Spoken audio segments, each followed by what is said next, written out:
Le Festival du Livre de Paris qui s'ouvre aujourd'hui a pour invité d'honneur le Québec, l'occasion de découvrir Atikoutaï, le cœur du caribou, paru chez Mémoire d'Encrier. C'est le nouveau recueil de la poétesse Innu Rita Mestokosho. Bonjour, merci d'être avec nous. Votre ouvrage rassemble en fait deux livres, Le cœur du caribou et Un jour Madiba Madi. Vous parlez du caribou, que représente-t-il dans la culture Innu?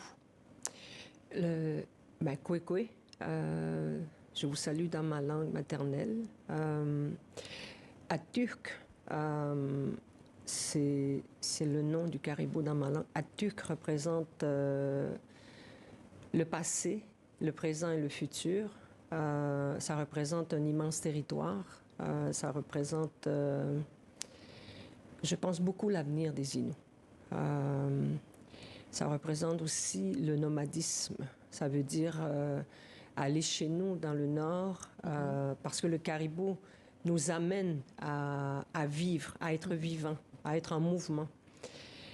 C'est notre nourriture physique, spirituelle, c'est sacré pour nous, le caribou. Les destins du caribou et de votre peuple sont étroitement liés, les deux sont menacés. Votre recueil, c'est une manière pour vous de les maintenir en vie par l'écriture? Je crois vraiment que au moment où on se parle, je vois un troupeau de caribous autour de nous. Je vois mes ancêtres et je parle pour eux. Je parle pour eux, je parle pour les enfants qui ne sont pas encore nés. Je pense que l'essentiel du cœur de caribou est lié à ce qui nous reste comme être humain. C'est-à-dire la terre, les rivières, les plantes médicinales, les arbres. Les êtres humains ont besoin de tout ça. Votre ouvrage a pour titre Atikoutaï, le cœur du caribou. Alors que signifie Atikoutaï, si je le prononce bien? Oui, vous le prononcez très bien. Atikoutaï, c'est en grosse partie, je pense, le cœur de mon peuple. Je ne traduis pas Atikoutaï comme le cœur du caribou parce que ce serait très long à parler du cœur du caribou. Je vous raconterai la grande marche des Inuits sur le territoire, les nombreux portages. Mais je pense que vous devez venir nous voir sur notre territoire. Avec plaisir. Pour connaître vraiment le cœur du caribou. C'est le cœur des Inuits, du peuple Innu. Est-ce que vous pourriez, s'il vous plaît, nous lire un de vos poèmes? Alors, j'ai choisi Teta Poakan, qui est page 19 dans le recueil.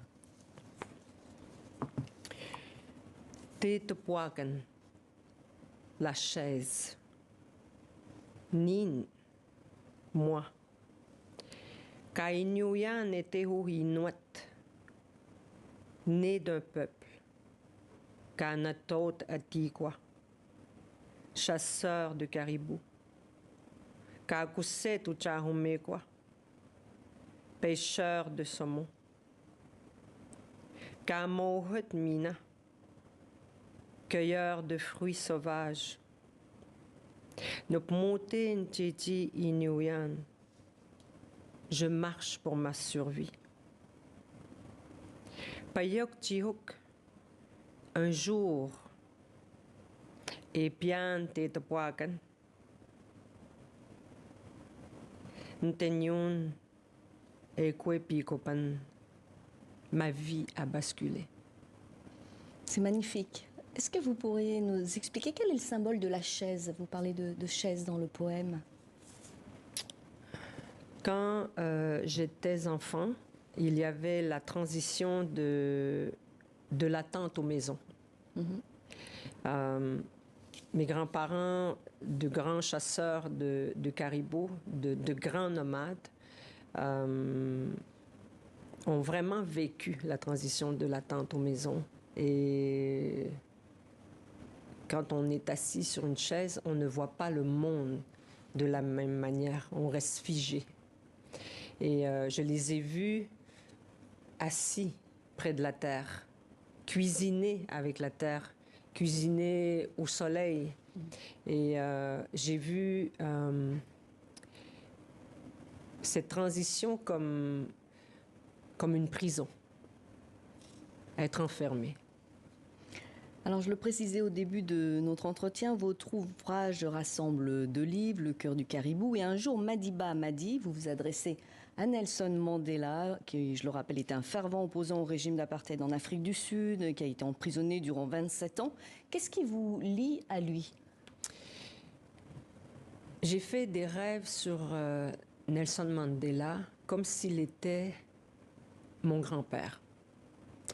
Comme s'il avait un message à nous donner, même s'il est dans le monde spirituel, même si dans le monde des esprits, je pense que tous les ancêtres, nos ancêtres, ont des messages à nous donner. Et je le vois vraiment comme mon grand-père, parce que le mien, mon grand-père Innu, sa vie a changé quand il a commencé à vivre de manière sédentaire sur un territoire, dans une petite communauté, parce qu'on voulait contrôler les ressources dans le Nord. Je voyais une lutte, la même lutte pour la liberté d'être Innu, d'être chasseur, de parler ma langue maternelle. Alors, l'univers Innu et l'univers sud-africain, finalement, le parallèle, c'est la liberté, le rêve? Les deux sont je pense, sont étroitement liés. Ce sont 2 peuples qui sont très proches de la terre. C'est un lieu où je ne suis jamais allée physiquement, mais c'est un lieu où je vais en rêve. C'est un lieu, un jour peut-être, j'irai moi-même déposer du tabac sur ces terres. Et une dernière question, vous avez écrit « Je rêverai Innu ». Qu'est-ce que cela signifie de rêver Innu? C'est vraiment de porter à mes pieds mes mocassins, de vraiment frôler, caresser la terre en ne faisant pas de bruit. C'est dans le silence qu'on peut comprendre et entendre nos rêves. Merci beaucoup Rita Mestokosho pour cet entretien, autrice de ce très bel ouvrage Atikutai, Le cœur du caribou, paru chez Mémoire d'Encrier. Merci pour votre présence sur notre plateau.